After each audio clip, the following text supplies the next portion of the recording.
Ma demi-sœur a saboté mon mariage en choisissant la même date. Mes parents l'ont soutenu, m'abandonnant. Le soir même, ils m'ont vu à la télé et ont accouru, stupéfaits par la vérité.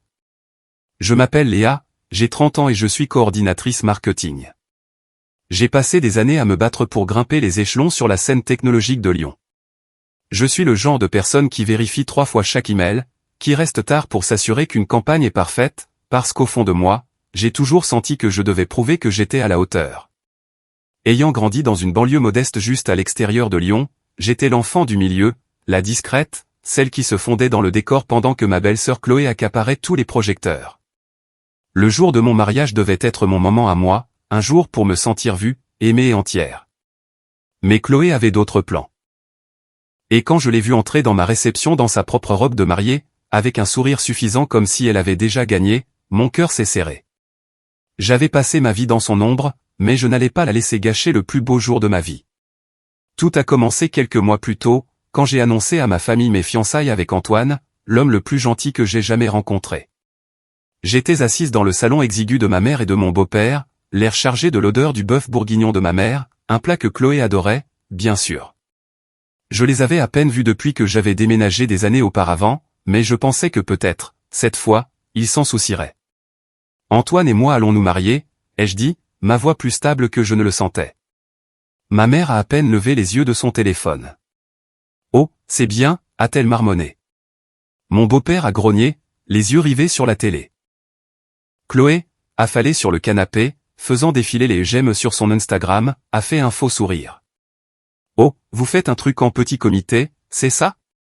Mignon. Son ton dégoulinait de condescendance, comme si mon mariage était une simple fête de village. Puis elle a lâché la bombe. Au fait, je me marie le même jour. Pas de souci, hein. De toute façon, notre famille vient au mien. Je me suis figé, l'estomac noué comme si j'avais reçu un coup de poing. Elle le savait. Elle a planifié son mariage dans un lieu chic de Lyon exactement le même jour que le mien, sachant que nos parents et amis de la famille se presseraient à son événement extravagant plutôt qu'au mien, plus calme, dans une charmante grange locale. Mon cœur hurlait de la confronter, mais des années à ravaler mes mots m'en ont empêché. J'ai juste hoché la tête, dit quelque chose de vague, et je suis parti. En retournant à mon appartement en voiture, la silhouette de Lyon se brouillant à travers mes larmes, j'ai ressenti cette vieille douleur familière, celle qui disait que je ne serais jamais assez bien pour eux. Mais cette fois, je n'étais plus une enfant. J'avais Antoine, mes amis, ma carrière. Je n'allais pas laisser Chloé me voler ça. Laissez-moi vous ramener là où tout a commencé.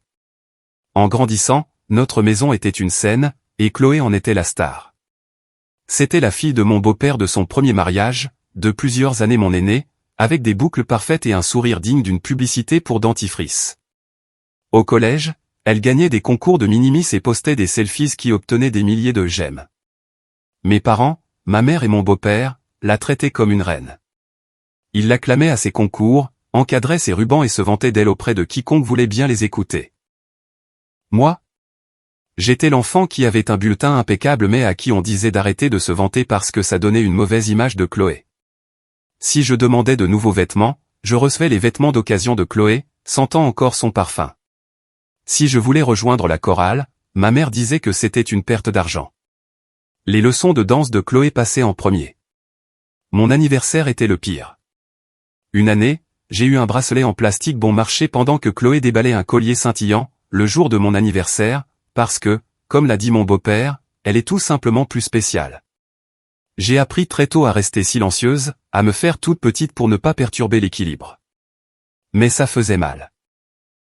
Chaque fois que ma mère cuisinait le gratin dauphinois préféré de Chloé, chaque fois que mon beau-père l'appelait notre petite princesse, c'était comme un couteau qui s'enfonçait un peu plus. Je restais éveillé la nuit à me demander pourquoi je n'étais pas assez bien. Était-ce parce que je n'étais pas jolie comme Chloé? Parce que je n'avais pas son charme.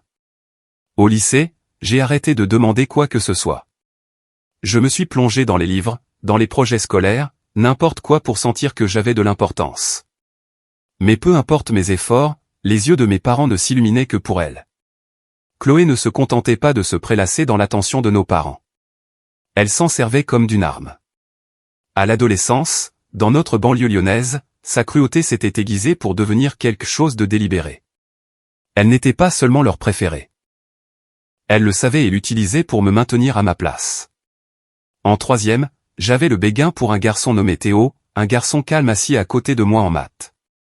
Je ne l'avais dit à personne, mais je gribouillais son nom dans les marges de mon cahier, mon cœur s'emballant quand il me souriait. D'une manière ou d'une autre, Chloé l'a découvert. Peut-être a-t-elle vu mon cahier. Peut-être a-t-elle simplement senti mon bonheur et a voulu l'écraser. Un jour, je l'ai vu rire avec lui à la cafétéria, sa main sur son bras, ses yeux se tournant vers moi avec ce regard suffisant. À la fin de la semaine, ils sortaient ensemble. Elle paradait avec lui dans les couloirs, ricanant bruyamment, s'assurant que je la vois. Quand je l'ai finalement confrontée, les larmes me brûlant les yeux, elle a juste haussé les épaules. Quoi? Ce n'est pas ma faute s'il me préfère. Peut-être que si tu n'étais pas si ennuyeuse, Léa. Ce n'était même pas le pire. Je tenais un journal intime à l'époque, un cahier à spirale où je déversais tout, ma solitude, mes rêves, mes peurs. C'était mon refuge, jusqu'à ce que Chloé mette la main dessus. Un après-midi, je suis arrivé au lycée et j'ai senti des regards sur moi. Les élèves chuchotaient, riaient derrière leurs mains. Puis j'ai entendu mes pensées intimes, celles que j'avais écrites sur le fait de me sentir invisible, de souhaiter pouvoir disparaître. Chloé avait lu mon journal à ses amis, transformant ma douleur en son divertissement. Je voulais crier, la confronter, mais je savais comment ça se passerait. Si je le disais à nos parents, ils diraient que je faisais des histoires, que Chloé ne faisait que s'amuser. Alors, j'ai ravalé ma salive comme toujours, les joues brûlantes de honte en me rendant en classe. Ces trahisons se sont accumulées au fil des ans, chacune étant un rappel que je ne gagnerais jamais. Si j'obtenais une bonne note, elle renversait accidentellement du soda sur mes devoirs. Si je me faisais une amie, elle la charmait pour me l'enlever, me laissant à nouveau seul. Nos parents n'ont jamais rien remarqué, ou s'ils l'ont fait, ils s'en fichaient. Une fois, quand j'avais 15 ans, j'ai supplié pour rejoindre un club d'art après les cours. J'adorais dessiner. C'était le seul endroit où je me sentais libre. Ma mère a levé les yeux au ciel. On ne va pas gaspiller d'argent là-dedans. Les cours de Chloé pour ces concours coûtent déjà assez cher. J'ai arrêté de demander des choses après ça. Je regardais Chloé tournoyer dans ses robes scintillantes, toute la famille applaudissant comme si elle avait gagné un Oscar, pendant que j'étais assise dans un coin, invisible. Le lycée est devenu mon échappatoire. Je me suis jeté à corps perdu dans les études, veillant tard avec des manuels sous ma lampe de bureau, déterminé à prouver que je valais quelque chose. Un semestre, j'ai travaillé si dur que j'ai obtenu la meilleure note de ma classe à un examen d'histoire.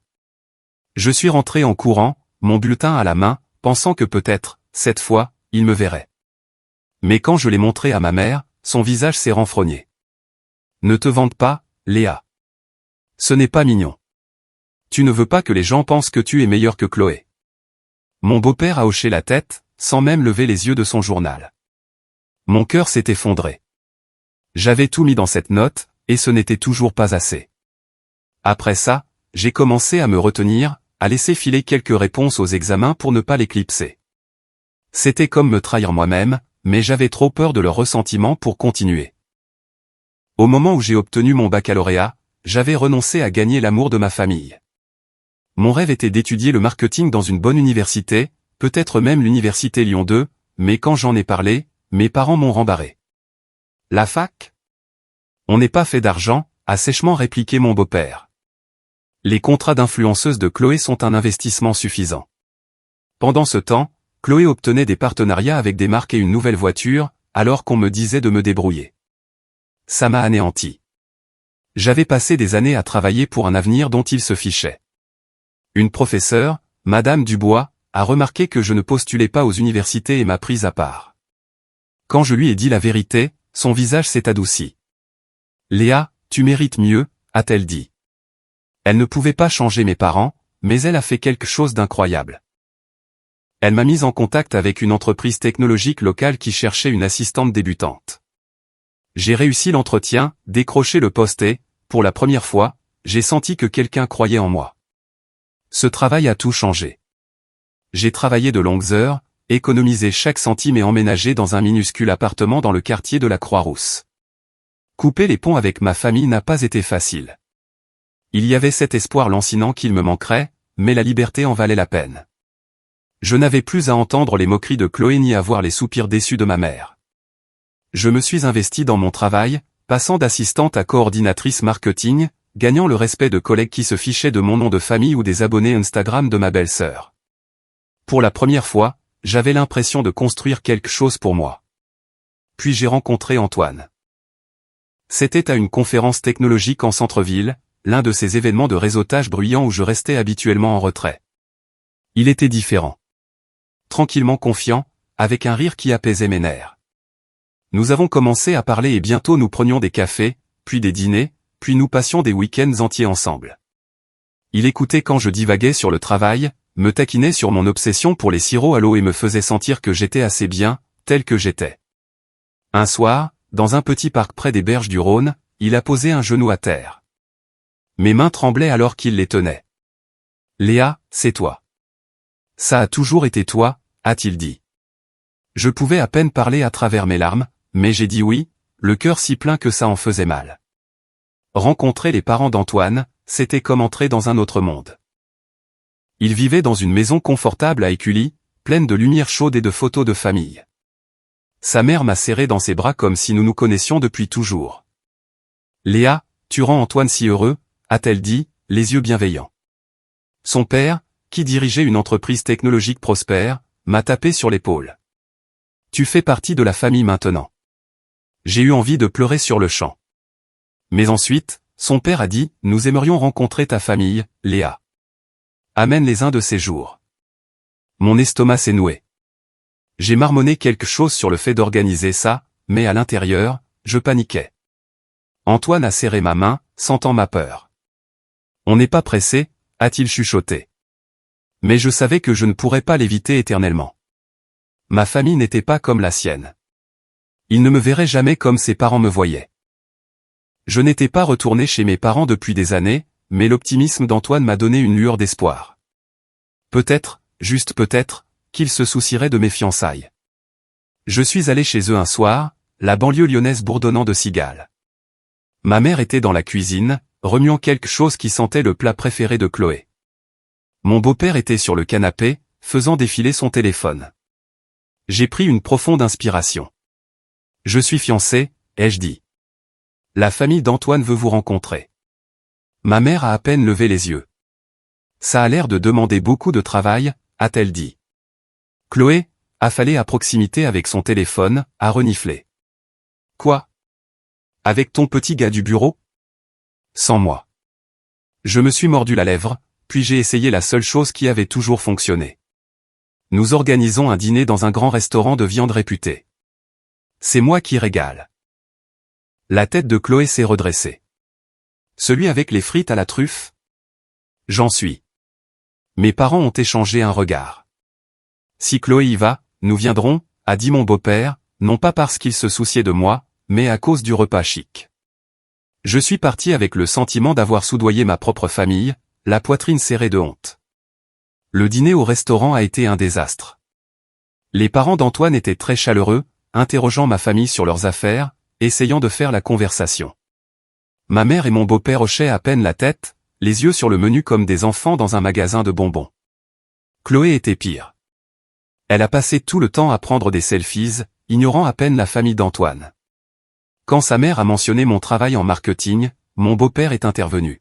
« Oh, Chloé est la vraie star. » Son dernier post a eu 10 000 j'aime.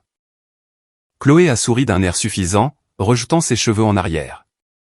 Les parents d'Antoine ont échangé des regards, et j'ai eu envie de disparaître sous terre.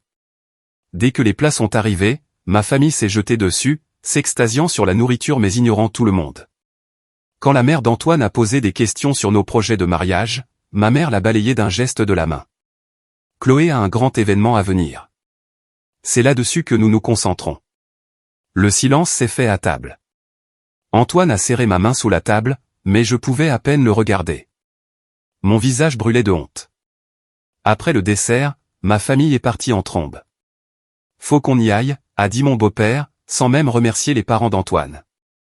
Chloé a fait la bise dans le vide et est partie, le cliquetis de ses talons s'éloignant. Je suis resté assise là, mortifiée, jusqu'à ce que la mère d'Antoine me touche le bras. « Léa, tu n'es pas comme eux », a-t-elle dit doucement. tu es de la famille maintenant. Ces mots ont été une bouée de sauvetage, mais la douleur persistait. Quelques jours plus tard, Chloé a appelé, ce qu'elle ne faisait jamais. Salut, je me marie aussi, a-t-elle dit, la voix mielleuse. Viens rencontrer mon fiancé, Alexandre, chez maman ce week-end. J'avais des projets avec Antoine, mais il a été adorable de les reporter. Vas-y, a-t-il dit. C'est peut-être l'occasion de mettre les choses au clair. Quand je suis arrivé chez mes parents, Alexandre était là, tout en cheveux gominés et montre de créateur. Dès que nous nous sommes rencontrés, il m'a jaugé. Alors, c'est vous la fille de bureau dont Chloé a parlé, a-t-il dit avec un sourire narquois. Niveau bac, c'est ça?